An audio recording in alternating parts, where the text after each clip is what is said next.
नमस्कार, मैं हूं दिव्यांशु और आप देख रहे हैं मुद्दे की बात। आज है 31 दिसंबर और साल का आखिरी दिन है और कुछ ही घंटों में जबकि हम इस साल को विदा करके नए साल का स्वागत करने की ओर अग्रसर हैं, तो आज के इस वीडियो में हम 2023 की 5 ऐसी घटनाएं जिन्होंने हमारे देश में और हमारे लोगों के जीवन पर एक प्रभाव डाला है, उन सबसे बड़ी 5 घटनाओं के बारे में इस वीडियो में बात करने जा रहे हैं। लेकिन इससे पहले यदि आपने मेरा चैनल सब्सक्राइब नहीं किया है तो एक अपील है कि आप मेरे चैनल को सब्सक्राइब करें और अपने दोस्तों और परिचितों के साथ इसको शेयर करें। तो आइए शुरू करने जा रहे हैं आज का टॉपिक,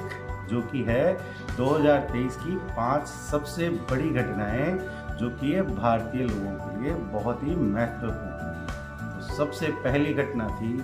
1947 में भारत की आज़ादी के बाद से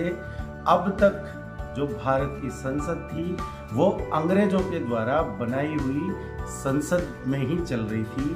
और आज़ादी के इतने साल बाद जाकर के भारत की अपनी नई बनाई हुई संसद में आखिरकार भारत ने अपनी संसद को शिफ्ट कर लिया। और इसको लेकर के चाइना, जो कि भारत की आलोचना करता रहा है, उसके अखबार ग्लोबल टाइम्स ने भी लिखा कि भारत अपनी गुलामी के प्रतीकों से धीरे धीरे करके ही सही लेकिन आज़ादी हासिल कर रहा है। दूसरी जो सबसे बड़ी घटना मैं मानता हूं 2023 को लेकर के, वो थी भारत की संसद पर संसद के हमले की बरसी के ठीक 22 साल बाद उसी तरीके से हमला करना। आज के 22 साल पहले संसद पर जिस तरीके से हमला हुआ था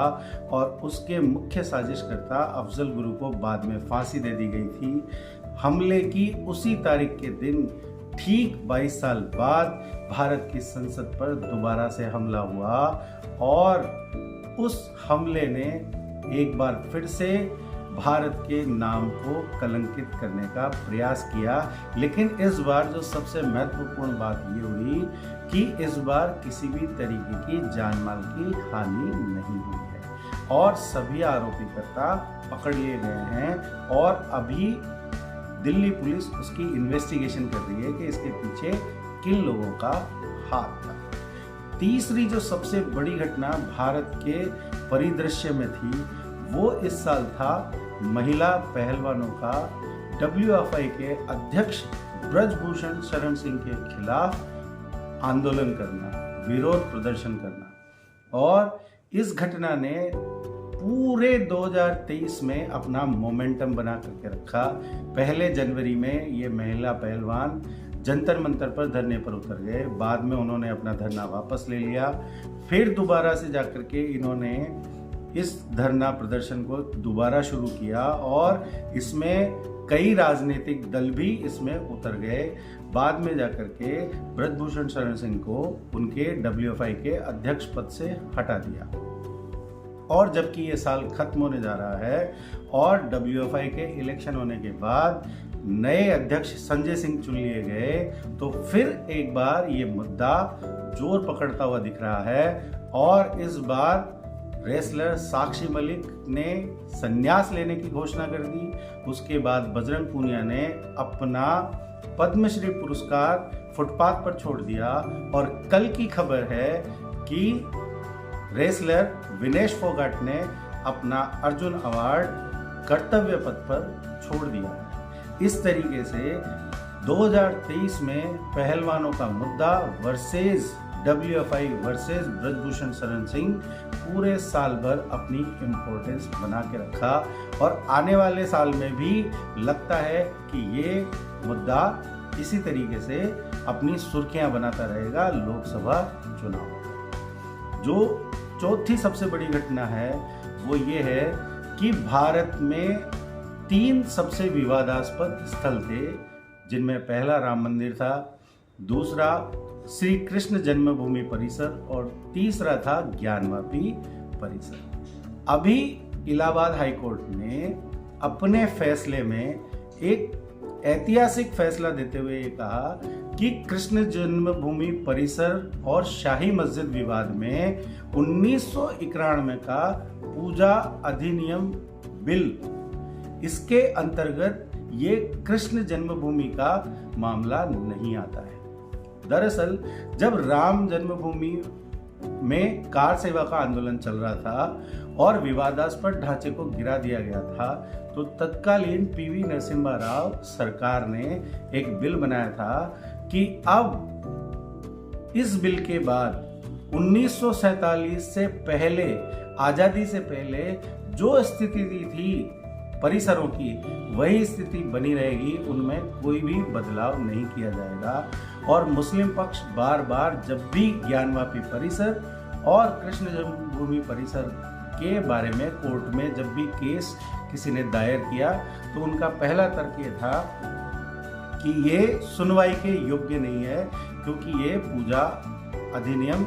बिल के अंतर्गत इसकी सुनवाई का अधिकार कोर्ट के पास नहीं है। लेकिन अब इलाहाबाद हाईकोर्ट ने अपने फैसले में इस चीज को क्लियर कर दिया कि कृष्ण जन्मभूमि परिसर विवाद इस अधिनियम के अंतर्गत नहीं आता। आखिरी पांचवी सबसे बड़ी राजनीतिक घटना जिसे मैं मानता हूं, वो है कांग्रेस के सबसे बड़े और विवादास्पद चेहरे राहुल गांधी की जिस तरीके से संसद सदस्यता गई। कोर्ट ने अपने एक फैसले में राहुल गांधी को सजा सुनाई थी और विवाद था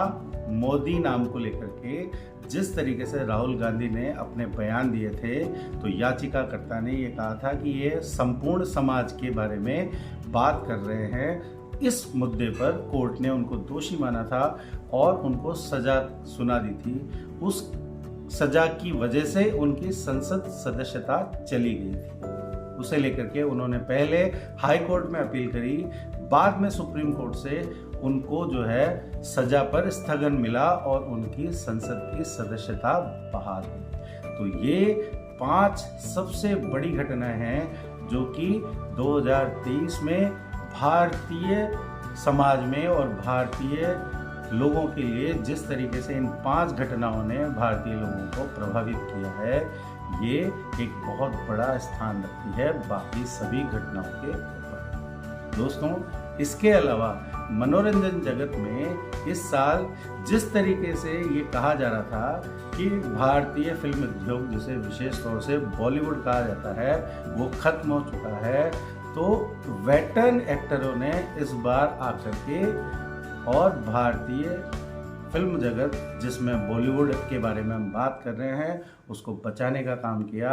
और चाहे सनी देओल हो, चाहे शाहरुख खान हो, चाहे सलमान खान हो, इन तीनों ने आकर के अपनी मूवियों को दर्शकों के बीच में इस तरीके का क्रेज पैदा किया कि शाहरुख खान की मूवी ने साल में 2 बार 1000 करोड़ से ज़्यादा की कमाई की। और गदर, जो कि सनी देओल 2000 के बाद जब से उनकी गदर आई थी, कोई बहुत बड़ा धमाका नहीं कर पाए थे, इस बार उन्होंने भी धमाका किया। और दिवाली पर सलमान खान की जो मूवी आई, उसने भी 200-300 करोड़ के लगभग बिजनेस हिंदुस्तान में किया है। तो ये एक समअप था 2023 का मेरी तरफ से। आपका इस वीडियो के विषय को लेकर के आपके क्या विचार हैं, ये आप अपने कमेंट बॉक्स में जाकर के अपने विचार दे सकते हैं। और किसी भी तरीके का कोई सुझाव हो तो वो भी आप मुझे दे सकते हैं। इसी के साथ नए साल की, आने वाले साल की आपको अग्रिम शुभकामनाएं।